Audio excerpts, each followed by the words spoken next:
वो आपको भेजा तो गया, लेकिन तमाम वो रास्ते धीरे धीरे बंद कर दिए गए जिस रास्ते से हमारा आना हुआ था। संसार की रचना जो है, काल भगवान ने ऐसा किया है कि वास्तविकता जो है हमारे अंदर में धंसता ही नहीं है, विश्वास ही नहीं होता है। महात्मा बार बार समझाते हैं कि ये तुम्हारा अपना घर नहीं है, ये पराया देश है और यहाँ पर तुमको फंसाया गया है। लेकिन माया मोह ममता में ऐसे हम डूबे हुए हैं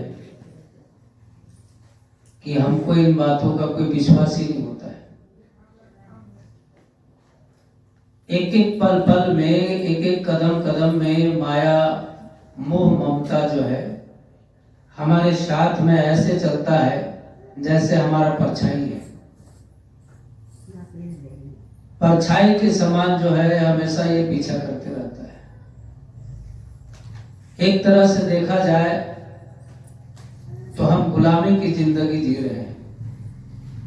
ये जीवात्मा जो है इस संसार में गुलामी की जिंदगी जी रही है। अब ये गुलामी किसकी कर रही है?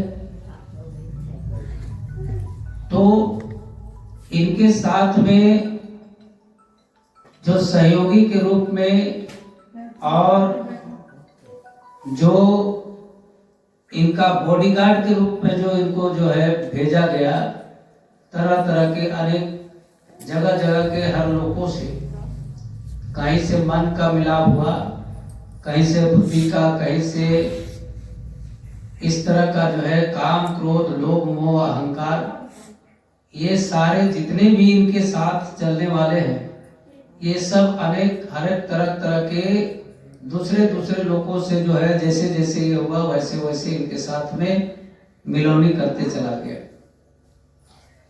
और कंप्लीट जो है जब जीवात्मा यहाँ पर आई तो कुछ दिन तक तो अपना बोध रहा कि मैं वास्तव में यहाँ के रहने वाला नहीं हूं, और जब तक चेतन रही, जब तक चेतन बुद्धि रही, जब तक जो है होश रहा, तब तक जो है आवागमन चालू रहा।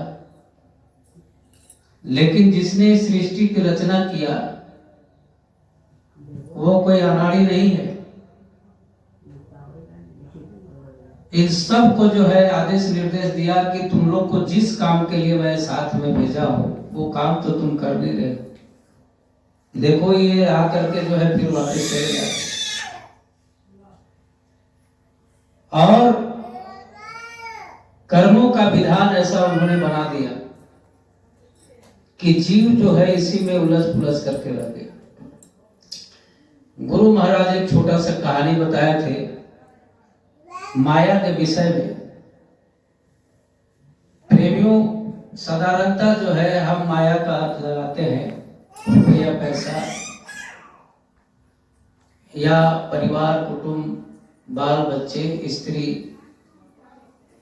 ये भी माया का रूप है।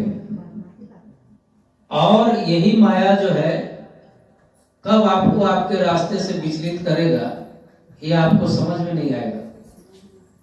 और हमारी जिंदगी जो है ये सिनेमा जैसा नहीं है कि सिनेमा में मान लीजिए कोई रोल का आपने शूटिंग किया और उस रोल में कोई त्रुटि आई, कोई खामियां आई, कोई कमी आई, तो आपको दोबारा जो है उसको रिलीज करने का टाइम देगा, अवसर देगा। ऐसा रियल जिंदगी में नहीं है। हमारा ये मानव जीवन जो है एक लक्ष्य के लिए जो है परमात्मा ने दिया है, और अगर उस लक्ष्य से हम चूक गए तो दोबारा जो है ये चांस मिलने वाला नहीं है। और ये भी परम सत्य है कि ये भी परम सत्य है कि इस शरीर के अलावे और किसी शरीर में ऐसा व्यवस्था नहीं है जो आप इन गुलामी से जो है आप आजाद हो सकते हो। गुलामी कोई सेठ साहूकार की नहीं है, गुलामी कोई बाहर मालदार या कोई देश विदेश के राजा महाराजा का नहीं है। आपको गुलाम करने वाला आपके अंदर में ही बैठा हुआ है। और आपके पास में देखिए सबसे बड़ी विडंबना की बात यह है कि आपके अंदर में सारा औजार है, तोप है, गोला है, बम बारूद सब है, लेकिन आप उसको मार नहीं सकते क्योंकि उसको मारने की कला आपके अंदर में अभी तक नहीं आई। उसको मारने का शक्ति अभी तक हमारे आपके अंदर में नहीं आई जिससे कि आप मार सकते हो उसको। गुरु महाराज ने हमको आपको सब औजार दिया, शक्ति दिया, ताकत दिया, तरीका बताया, सब कुछ किया, लेकिन कभी हमने टाइगर दबाने का कोशिश नहीं किया। बंदूक से गोली निकलेगी कैसे? कहने का मतलब यह है कि गुरु महाराज ने कहा कि तुम्हारे अंदर में जो इंद्रियां हैं, जो तुमको विवश करती है गलत काम करने के लिए, विवश करती है तुमको जो है मतलब लालच करने के लिए, विवश करती है क्रोध करने के लिए, विवश करती है गलत काम करने के लिए, इसको वश में करने का मात्र एक ही उपाय है और वो है भजन। क्योंकि हमारे जीवात्मा के अंदर में पावर तभी आएगा जब वो दिव्य अलौकिक आवाज जो इसका खुराक है, जीवात्मा का भोजन है, ये जब तक जो है इसको ग्रहण, जब तक वो ग्रहण नहीं करेगा, जब तक जो है उसका पान नहीं करेगा, तब तक जो है इसके अंदर में पावर नहीं आएगी। तो वो सारा शक्ति, सारा पावर आपके अंदर में है, सिर्फ इसको उपयोग करने की जरूरत है। तो गुरु महाराज ने एक छोटा सा कहानी हमको आपको बताया जो कि बहुत ही शिक्षाप्रद कहानी है। माया किस प्रकार से जो है हमको आपको जो है फंसाता है और किस प्रकार से जो है हमको गिराता है, इस विषय पर जो है गुरु महाराज ने एक छोटा सा कहानी हमको आपको बताया। कहे कि दो भाई जो है फौजी छुट्टी लेकर के जो है घर वापस आ रहे थे। रास्ते में जो है उन लोग को प्यास लगा। अब जब प्यास लगा तो देखा कि एक कुआं में एक बहुत ही सुंदर नारी जो है जल निकाल रही है कुआं से। तो उन लोगों ने सोचा कि भाई प्यास लग रहा है तो क्यों ना इस देवी से जो है पानी जो है मांगा जाए और प्यास बुझाया जाए। दोनों भाई ऐसा सोच करके और कुएं के पास में गया दोनों भाई कुएं के पास। अब उसके बाद में वास्तव में वो नारी जो है माया थी, वो रियल में जो है वो नारी नहीं थी, वो माया थी और उनका काम था दोनों को विनाश करना। देखिए विनाश कैसे करता है। वो जो है देखा कि भाई दोनों में से बड़ा भाई कौन है। पहले तो पूछा कि भाई आप लोग दोनों में से बड़े कौन हैं? तो बता भाई मैं बड़ा हूं, ये मेरा छोटा भाई है। तो उसके साथ जो है बड़ा मीठी मीठी बातें जो है वो करने लगी और मीठी मीठी बात करते करते बात यहां तक पहुंची कि शादी विवाह तक जो है बात आ गई और शादी विवाह होने तक का बात जो है क्लियर हो गया। दोनों भाई कुंवारे थे। बड़ा भाई ने सोचा कि अरे भाई चलो ठीक है, लड़की तो देखने में बड़ा सुंदर है, सुशील भी है, पानी पिला रही है, अच्छी है, शादी कर लेने में कोई बुराई नहीं है। तो जब कोई रिश्ता जुड़ने की बात आती है तो साधारणतः जो है दिमाग में आता है कि कोई मिठाई सिठाई होना चाहिए, कोई मिठाई वगैरह। तो कहे उसी से पूछा कि भाई ये बताओ इस अगल बगल में कहीं मिठाई का दुकान है? तो वही नारी बताई कि देखिए गांव में जो है मिठाई का दुकान है, आप वहां से ला सकते हैं। तो बोला जब ठीक है, आप लोग यही ठहरिए, हम मिठाई लेकर के आते हैं। अब वो बड़ा भाई मिठाई लेने के लिए गया। अब जब वो मिठाई लेने के लिए कुएं के पास से गया तो वो जो नारी है वो छोटे भाई के ऊपर जो है डोरे डालना शुरू कर दिया, उसके साथ भी जो है मीठी मीठी बातें करना शुरू कर दिया। अब उसके बाद में जब मीठी मीठी बातें करने लगा तो वो भाई कह रहा है कि अरे भाई, अभी तो तुम जो है मेरे बड़े भाई से अच्छी बात कर रहे थे, और तुम जो है अगर बड़े भाई से अगर शादी हो जाएगी तो आप मेरी भाभी लगोगे, और भाभी माता के समान होती है। वो इस तरह से जो है उसके साथ में वार्तालाप कर रहा है। तो बोला अरे कौन उतना कुछ ही करता है, वो तो ऐसे मैं बोल दिया, मैं तो शादी तुम्हारे साथ ही करूंगा। ऐसे जो है उसके साथ भी मीठी मीठी बातें करने लगे। अब जो है दोनों भाई फौजी थे, दोनों भाई के पास में हथियार था, तलवार लेकर दोनों जो है बॉर्डर से आ गए थे, रिवाल्वर वगैरह भी था उन लोगों के पास। तो माया का खेल देखिए, जब वो मिठाई लेकर के कुआं के पास में पहुंचता है तो थोड़ा दूर में ही देखता है, अब वो नारी जो है कपड़े फाड़ना शुरू कर देती है, चिल्लाने लगती है। अब इसके बाद में जो है चिल्लाने लगती है और उसके बाद कपड़े उपड़े फाड़ देती है। तो बड़ा भाई सोचा, बोला कि अरे भाई ये क्या, कैसे इसका कपड़ा कैसे फट गया? बोला ये जबरदस्ती जो है तुमको उधर जा गया हुआ देख करके, और ये तुम्हारा भाई का नियत खराब हो गया और मेरा जो है इज्जत लूटने के लिए जो है ये मतलब व्याकुल हो गया, देखो मेरा सब कपड़ा उपड़ा फाड़ दिया। अब आओ ना ताओ देखा, माया का प्रभाव देखिए। सगा भाई, एक खून का रिश्ता, एक मां का कोख से जन्मा हुआ, और तुरंत जो है सेकंड में जो है इस विश्वास को भूल गया कि मेरा भाई ऐसा कर सकता है कि नहीं कर सकता है, बिना डिसीजन लिए अपने भाई के ऊपर जो है खंजर मार दिया, उसके सीने में खंजर मार दिया। और छोटा भाई के पास भी खंजर था, वो भी मारा, वो भी निकाला और उसको जो है मार दिया। इस तरह से दोनों भाई को जो है उसने खत्म कर दिया।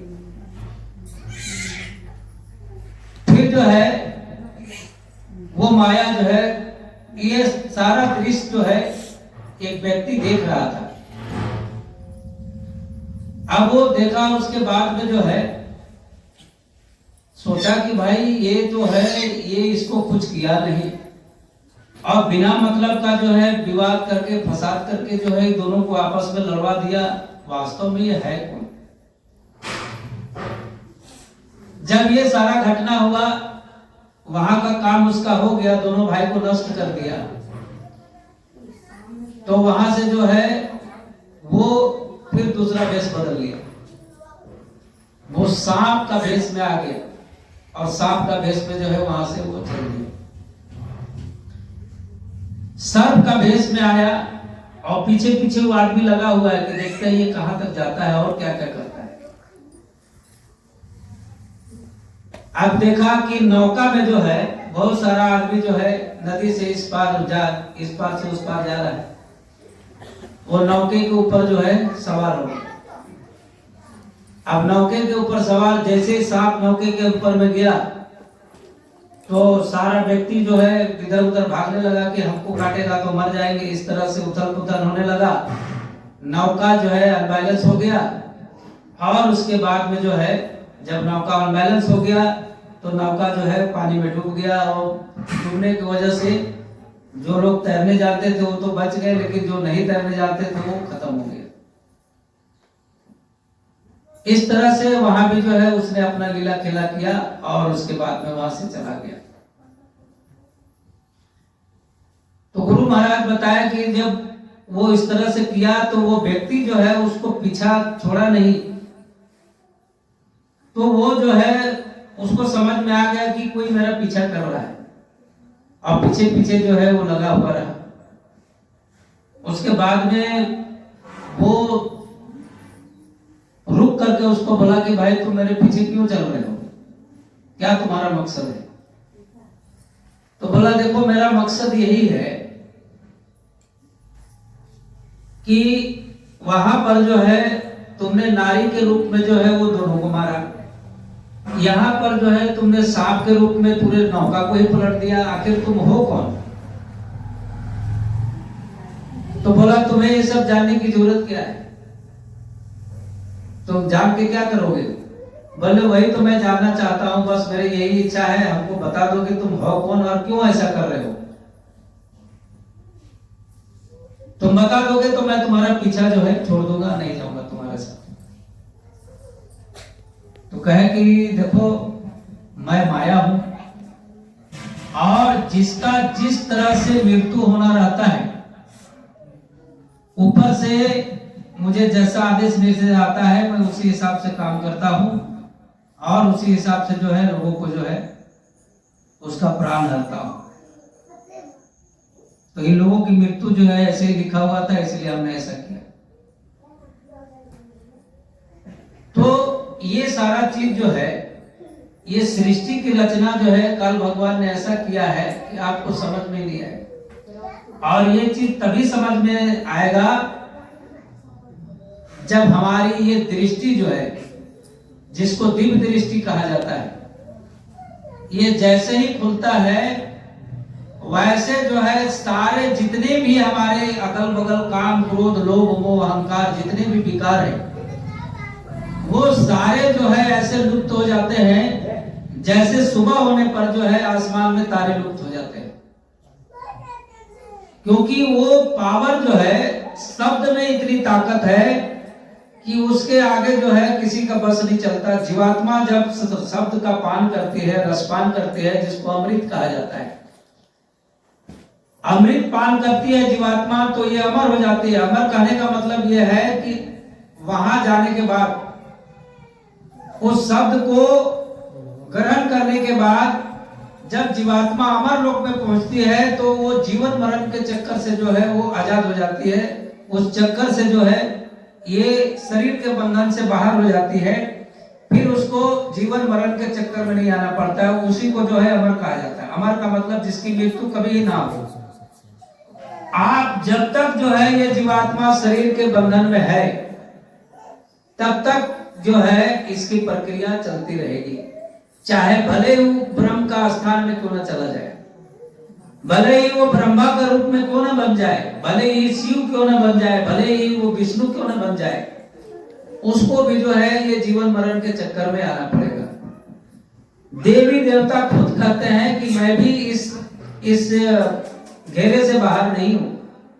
एक निश्चित समय पर हमारे भी जो है मृत्यु हो जाती है, हमारा भी शरीर का नाश हो जाता है और हम दूसरे शरीर को धारण करते हैं। सबसे बड़ी सौभाग्य की बात यह है कि हम आप इस शरीर के माध्यम से अपने घर जा सकते हैं। इसकी छूट जो है महात्माओं ने दे रखी है। लेकिन वो देवी देवता जो हमसे आपसे दूर है, जो दूसरे लोकों में है, जो दूसरे शरीर में है, उन लोगों को जो है ये सौभाग्य प्राप्त नहीं, क्योंकि साधना करने का जरिया जो है सिर्फ मानव शरीर को बनाया है। सृष्टि में एक ही शरीर ऐसा है जिसमें साधना किया जा सकता है और शब्द की कमाई किया जा सकता है, बाकी और दूसरे में नहीं है। तो अगर हम ये कहेंगे कि हमारे पास टाइम नहीं है, हमको मौका नहीं मिला, हमको फुर्सत नहीं मिला, हमको साधन नहीं मिला, तो ये कितनी बड़ी अज्ञानता है। प्रेमियों, बार बार जो है गुरु महाराज ने हमको आपको एक ही बात बताया कि देखो तुम गृहस्थ जीवन में रहो, लेकिन गृहस्थ जीवन में रहते हुए तुम ऐसे रहो जैसे तुम्हारे 32 दांत के बीच में जीभ रहता है। जीभ इतना कठोर है कि अगर ये दोनों के बीच में अगर आ जाए तो जीभ जो है दो टुकड़ा में ये हो जाएगा, टुकड़ा हो जाएगा, ये कट जाएगा। लेकिन अपना इतना होशियारी के साथ रहता है कि दिन में हजारों बार लाखों बार जो है जबड़ा हमारा ऊपर नीचे होता है, लेकिन दोनों दांत के बीच में वो कभी नहीं आती। उसी तरह से हमको आपको जो है सब कुछ जो है गुरु महाराज ने कहा कि तुम अपने बच्चे का सेवा करो, अपने पत्नी का सेवा करो, अपने माँ बाप का सेवा करो, अपने भाई बंधु का सेवा करो, अपने रिश्तेदार का सेवा करो। तुम अपने आप को सोचो कि मैं एक सेवक हूं और मुझे इनके सेवा करने का मौका मिला है। अब उसके माया मोह में इतना तुम लिप्त मत हो जाओ कि सुबह शाम का ध्यान भजन ही छूट जाए। बहुत सारे ऐसे प्रेमी हैं जिनके घरों में अगर इस तरह की विपत्ति आती है, परिवार में रिश्तेदार में अगर किसी का तबीयत खराब हो गया, ज्यादा प्रॉब्लम हो गया, तो सबसे पहले जो है वो ध्यान भजन ही छोड़ते हैं। और गुरु महाराज ने कहा कि दुनिया में मुसीबत हजार है और उसका समाधान मात्र एक है और वो है भजन। उसी को हम नहीं करते, भजन ही नहीं करते जिससे कि हमारा सारा इलाज संभव है। प्रेमियों, ऐसा जोर गुरु महाराज ने इसलिए दिया कि गुरु से संबंध जोड़ने का, गुरु से रूबरू होने का, गुरु से बातचीत करने का, गुरु के साथ फरियाद करने का मात्र एक जरिया है और वो है भजन। भजन के द्वारा ही गुरु आपसे रूबरू होंगे, भजन के द्वारा ही गुरु का दर्शन दीदार होगा, वैसे होने वाला नहीं है। अब आप सोचोगे कि बैठ करके और गुरु महाराज को गए, गुरु महाराज मेरा दर्शन हो जाए, मुझे दर्शन दीजिए, तो वो शायद जो है पॉसिबल हो सकता है। लेकिन अगर भजन करते रहेंगे और भजन के द्वारा जब ये दिव्य दृष्टि खुल जाएगी और भजन के द्वारा जब आप शब्द पर सवार हो जाएंगे, तो वो शब्द जहां से आ रही है वहां आपको उठा करके वो पहुंचा देगा। इसीलिए गुरु महाराज ने हमको आपको शब्द का भेद बताया और ये भी बताया कि ये शब्द कहां से आ रहा है। ये शब्द जहां से आ रहा है वहां तक जो है आपको वो शब्द पहुंचा देगा। गुरु महाराज आपको उंगली पकड़ के नहीं ले जाएंगे, वो शब्द के सहारे आपको ले जाएंगे। इसीलिए जो है अनेक अनेक लोगों का मतलब जो रास्ते में जितने लोग आते हैं वो सारे लोगों का आवाज, सारे लोगों का परिचय जो है गुरु महाराज ने आपको बताया, ताकि तुम उस रास्ते से जाओ तो तुम्हारा जो है तुमको भटकाव ना हो, तुमको ये एहसास हो कि मैं सही रास्ता में जा रहा हूं। इतना सब कुछ बताते हुए भी गुरु जो है हमको आपको एक टक जो है देखते रहते हैं। उनकी दृष्टि जो है एक पल के लिए भी ये इधर उधर नहीं होती। उनकी दृष्टि जो है वैसे भक्तों के ऊपर जो है हमेशा बना रहता है, क्योंकि वो जानते हैं कि रास्ते में अनेक प्रकार की बाधाएं हैं। प्रेमियों, आप देख रहे हो कि जब आप रास्ते में आते हो तो बहुत तरह से आपको जंगल, झाड़, उबड़ खाबड़, पहाड़ पर्वत मिलते हैं। तो गुरु महाराज के अनुसार गुरु महाराज ने कहा कि देखो, ये जो आप धरती देख रहे हो, यहाँ जो आप पहाड़ पर्वत, जंगल, झाड़, नदी नाले देख रहे हो, ये सब ऊपर का छाया है, ऊपर का छाया है। लेकिन हमको इन चरम आंखों से ओरिजिनल प्रतीत होता है कि वास्तविक यही है। गुरु महाराज ने वास्तविक इसलिए नहीं कहा कि ये जो हम अपनी आंखों से देख रहे हैं इसका एक निश्चित समय के बाद में इसका विनाश हो जाता है, मतलब एक दूसरे में विलय हो जाता है, यह अस्थायी नहीं है। गुरु महाराज ने इस पर विशेष रूप से जो है चर्चा किए, कहे कि देखो, सृष्टि का विस्तार जिस तरह से होता है इसका सिमटाव भी उसी तरह से होता है। तो सबसे पहले जो है सिमटाव करने से पहले जो है सबसे पहले जीव जो है धरती के जीव को उठाता है। धरती के जीव को किस प्रकार से उठाता है? तो गुरु महाराज ने कहा कि वो दृश्य जो है इतना दर्दनाक होता है कि आप कल्पना करोगे तो आपके रोए खड़े हो जाएंगे। कहे कि इस संसार में सबसे पहले जो है उस तरह का दृश्य आने से पहले जो है सबसे पहले चारों तरफ जो है अनाज की कमी होगी, यानी जो आपका मुख्य चीज है उसको ही नष्ट कर दिया जाएगा। आप जो भोजन करेंगे वो भोजन को ही नष्ट कर दिया जाएगा। फसल होगा ही नहीं, अनाज होगा ही नहीं, आप खाएंगे कहां से? उसको मारने की जरूरत नहीं पड़ेगी, उनको लाठी डंडा चलाने की जरूरत नहीं पड़ेगी, आप आपस में ही लड़के मर जाओगे। वैसे स्थिति में क्या होगा कि जिसके पास ताकत है और वो अपना ताकत का इस्तेमाल करके दूसरे से जो है धन लूट लेगा, दूसरे से अनाज लूट लेगा और अपने खाएगा। लेकिन उतना कितना दिन चलेगा? गुरु महाराज ने कहा कि ऐसा जो है माहौल बन जाता है कि माँ अपने बच्चे को जो है काट के खा जाता है। जब उसका भूख बर्दाश्त नहीं होता है तो माँ अपने बच्चे को काट के खा जाता है। इस तरह से जो है सब एक दूसरे को काट पीट करके जो है वो नष्ट कर देगा। और जब धरती के जीव नष्ट हो जाएंगे तो ये सारा धरती जो है जल के अंदर में जो है विलय हो जाएगा। मिट्टी को जो है जल खा जाएगा, और जब मिट्टी को जल खा जाएगा तो उस जल को जो है अग्नि तत्व के द्वारा जो है उसको सुखा दिया जाएगा। अब आप ये बताइए कि थोड़ा देरी के लिए अगर मछली को अगर पानी में ला दिया जाए, जल के जीव को अगर सूखे में रख दिया जाए तो थोड़े देर के बाद में वो अपने ही मर जाएगा, उसको मारने की जरूरत ही नहीं पड़ेगी। तो जो अग्नि तत्व है वो अग्नि तत्व जो है जल तत्व को जो है अपने में विलय कर लेता है। उसके बाद जो है चारों तरफ जो है जल ही जल हो जाता है। उसके बाद में अग्नि तत्व का जब ये होता है, अग्नि का ताप जब बढ़ता है तो सारा जल को अपने अंदर में सोख लेता है। तो जब अपने अंदर में सोख लेगा तो जल के जीव जो है तड़प तड़प करके सब खत्म हो जाएंगे। उसके बाद में जो है वो आसमान में चला जाएगा, और आसमान में जाने के बाद में जो है फिर वो आद्या माया शक्ति जहां से उसका विस्तार होता है वहीं पर उस सारे जीवों को जो है चटाई में लपेट करके वो रख देती है।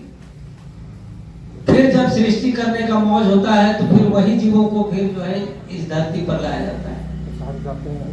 लेकिन सबसे सौभाग्य की बात यह है कि जिसने अपने जीते जी शरीर के इस साधन में मनुष्य शरीर के रहते जिन्होंने भजन कर लिया, उनके ऊपर इन सारे चीजों का कोई प्रभाव नहीं पड़ेगा। ये आपके लिए जो है गुरु महाराज ने सौगात दिया है। कहा कि ऐसे समय आने से पहले मैं सब जीवों को ऐसे उठा लूंगा, ऐसे हथेली में लेकर के, और उन सारे जीवों को मैं उठा लूंगा जो मेरे शरण में आया, जिन्होंने मेरे बात को अपने जीवन में उतारा, जिन्होंने भजन का रास्ता लिया, जिन्होंने मेरे बात को अपने जीवन में उतारा। मैं इन परिस्थितियों में उनको फंसने नहीं दूंगा। ये वादा हमारे गुरु महाराज ने कहा। भले दुनिया में अन्न पानी की कमी हो जाएगी, लोगों को एक वक्त का रोटी नहीं मिलेगा, लेकिन मैं तुम्हें वचन देता हूं कि अगर तुम भजन करते रहोगे और शाकाहारी जीवन का पालन करते रहोगे तो भले ही मुझे भीख मांगना पड़े, लेकिन मैं तुम्हें 2 वक्त की रोटी दूंगा। जय गुरुदेव। अब इतना उन्होंने वादा किया है, और जिस दिन तुम्हारा ये नासवर शरीर का त्याग होगा, जिस दिन तुमको ये मकान छोड़ना पड़ेगा, उस दिन मैं तुम्हारे सामने आऊंगा, तुम्हारे सामने मिलूंगा, तुम्हारी मदद करूंगा और तुमको लेकर के तुम्हारा घर पहुंचाऊंगा। लेकिन उसके लिए प्रयास तो करना पड़ेगा। अब गुरु महाराज तो अपना काम करने के लिए तैयार है, लेकिन क्या फ्री पॉकेट में कुछ चीज मिल जाएगा? उसके लिए हमको अपनी पारिवारिक माया मोह को कम करके त्याग तो आप नहीं सकते। देखिए आपके साथ में जो भी जुड़ा हुआ है, काम क्रोध लोभ मोह अहंकार मन बुद्धि चित्त, ये जितने भी है, इसको आप दूर नहीं कर सकते, इसको आप मिटा नहीं सकते, क्योंकि ये सारे जो है इस जीवात्मा के साथ में उतारी गई है। और ये तभी तक हटेगा, ये तभी हटेगा जब ये अपने लोक में पहुंचेगी। जब ये जीवात्मा सफर करेगी तो जिस जिस लोक में जो है उसका, जैसे आपका होता है कि आप जैसे मान लीजिए रांची से आप बस में सवार होते हैं, तो रांची से बस में सवार होते हैं तो बस का सवारी जिस जिस पड़ाव में उसको उतरना होता है उस पड़ाव में जो है वो अपने आप उतरते जाता है, उसको खलासी को भी कहने की जरूरत नहीं पड़ती। उसी तरह से ये जीवात्मा जब ऊपर जाने लगती है तो जिस जिस लोक में जिस जिस जगह से मन बुद्धि चित्त लोभ काम क्रोध लोभ मोह अहंकार ये सारा चीज जहां जहां से इसको लिया गया है वो सब अपने आप जो है चला जाता है और अंतिम समय में मात्र एक बच जाता है और वो है जीवात्मा। जीवात्मा के ये सारे बंधन जो है खत्म हो जाते हैं। 4 प्रकार के बंधन गुरु महाराज ने बताया, 4 प्रकार के शरीर का बंधन है। पहला ये स्थूल शरीर, दूसरा है लिंग शरीर, और तीसरा है सूक्ष्म शरीर, और चौथा है कारण शरीर। अब ये कारण शरीर का जो है ये पार ब्रह्म तक जो है कारण शरीर का ये है विस्तार है। अब आप यहाँ आप छोटे छोटे देवी देवता की बात करते हैं, जो सबका मालिक है, जिसको मालिक कहा जाता है, पार ब्रह्म कहा जाता है, वहां तक जो है शरीर का बंधन है। कारण शरीर तक जो है ये जीवात्मा का जो है ये सब विरोधी है और धीरे धीरे धीरे ये सब खत्म हो जाते हैं। लेकिन गुरु की कृपा से जब ये कारण लोग को जो है ये जीवात्मा पार करती है तो सबसे पहले जो है ये जा करके देखते हैं। आप जब प्रयाग जाते हो, बहुत लोग प्रयाग जाते हैं तो कहते हैं भाई देखो तुम अगर गंगा में स्नान करोगे तो तुम्हारा सारा पाप धुल जाएगा। तो ये तो नीचे की गंगा की बात लोग करते हैं। गुरु महाराज ने कहा ऊपर में भी गंगा है, ऊपर में भी मानसरोवर है, और ये जीवात्मा जब शब्द रूप में आती है तो उस मानसरोवर में स्नान करके ये हंस रूप में जो है फिर अपना घर जाती है। प्रेमियों ये कोई कहानी नहीं है, ये जब से ये सृष्टि बनी है तब से ये प्रक्रिया चालू है। ये हमारे आपके समय में ही ये बात आपको नहीं बताया जा रहा है, क्योंकि जीवात्मा का घर जाने का, अपने घर जाने का रास्ता मात्र वही है, उसके अलावा कोई रास्ता नहीं है। अगर कोई कहता है दूसरा रास्ता है या मोक्ष मुक्ति नहीं है तो उस आदमी को उससे ज्यादा नॉलेज नहीं है। एक बार जो है एक